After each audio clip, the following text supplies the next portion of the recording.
এক আল্লাহ ছাড়া যদি কেউ ভিন্ন কোন খোদা মানে সেটা শিরক। শিরক হচ্ছে কেউ যদি মসজিদে সিজদা না করে অন্য কোনো বাবার স্থানে জায়গায় সিজদা করে, সেটা শিরক। শিরক হচ্ছে যদি কেউ মনে করে তার বিপদ আপদ, তার এমনিতেই বিপদ আপদ লেগে আছে বিভিন্ন কারণে অকারণে, সেটা শিরক। বিপদ আপদ বালা মুসিবত আল্লাহ পাকের পক্ষ থেকে আসে। তারপরে যদি কেউ মনে করে যে আমি যা কিছু করছি আল্লাহ পাক দেখছেন না, তিনি জানেন না, তাহলে সেটা শিরক।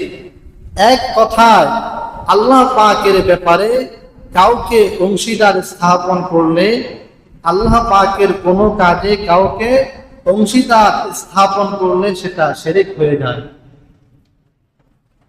এরপরে আরো কিছু শিরক আছে যেটা আমরা বিশ্বাস করি।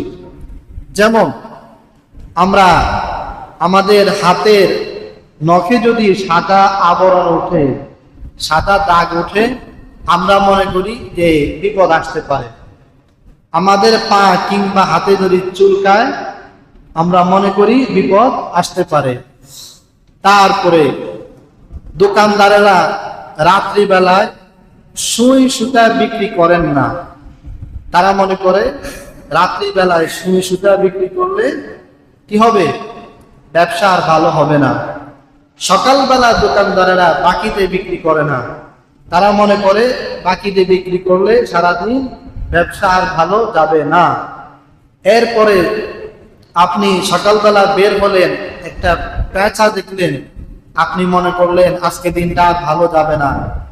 এই ধরনের অবিশ্বাস, এগুলি সম্পূর্ণ শিরক। এটা যদি কেউ বিশ্বাস করে তার ঈমান চলে যাবে। এগুলি কি শিরক। এজন্য আল্লাহ রাসূল 1 নম্বর ওসিয়ত করলেন যে আল্লাহ পাকের সাথে কাউকে শরীক করা যাবে না। রাসূল করিম সাল্লাল্লাহু আলাইহি ওয়াসাল্লাম একদিন হযরত মুআজ রাদিয়াল্লাহু আনহুকে ডাক দিয়া বললেন, হে মুআজ, আমি তোমাকে 10টি ওসিয়ত করছি। হযরত মুআজ রাদিয়াল্লাহু আনহু এই 10টি ওসিয়ত খুব ভালো করে মুখস্থ করলেন এবং তিনি এই 10টি ওসিয়ত আমাদের পর্যন্ত তিনি পৌঁছে দিলেন। হযরত মুআজ বলেন, আওসানি রাসূলুল্লাহ সাল্লাল্লাহু আলাইহি ওয়াসাল্লাম বিআশরি কালিমাত, যে রাসূল করিম সাল্লাল্লাহু আলাইহি ওয়াসাল্লাম আমাকে 10টা বিষয় 10টা ওসিয়ত করেছে। কয়টা ওসিয়ত? 10টা। 1 নম্বর, লা তুশরিক বিল্লাহি শাইআ ওয়া ইন কুতিলতা আও হুররিকতা। আল্লাহর নবী হযরত মুআজকে প্রথম ওসিয়ত করলেন, হে মুআজ, আল্লাহ রাব্বুল আলামিনের সাথে কাউকে শরীক করবে না। আল্লাহ পাকের সাথে কাউকে অংশীদার স্থাপন করবে না। ওয়া ইন কুতিলতা আও হুররিকতা, যদিও তোমাকে হত্যা করা হয়, আগুনে জ্বালিয়ে দেওয়া হয়, এরপরও আল্লাহ পাকের সাথে কাউকে শরীক করবে না।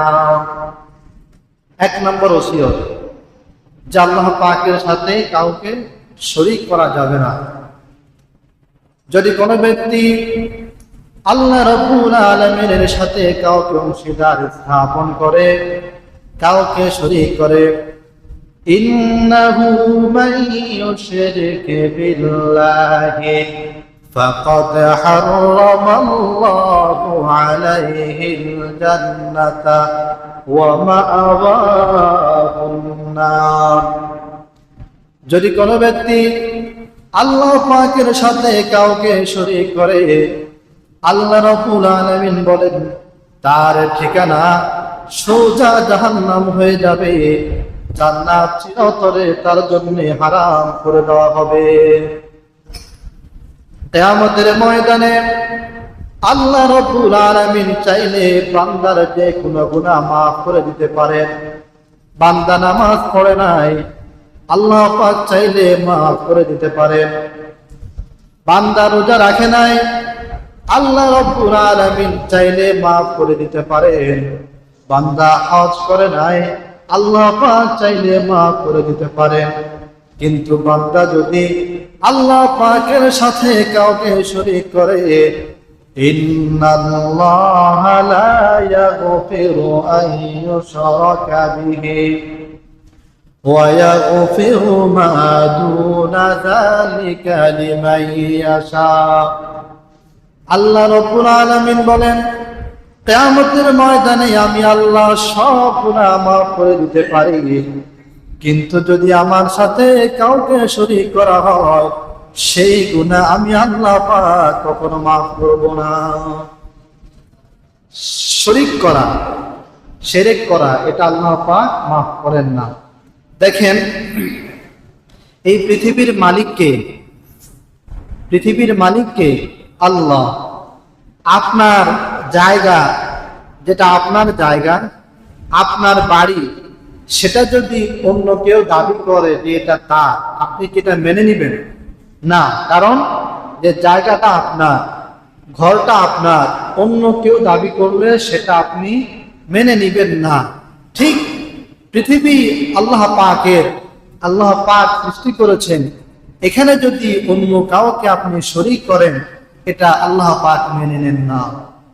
এই জন্যে শিরকের গুনাহ ছেড়ে দিতে হবে। রাসূল করিম সাল্লাল্লাহু আলাইহি ওয়াসাল্লাম 1 নম্বরের ওসিয়ত করলেন, শিরক করবে না।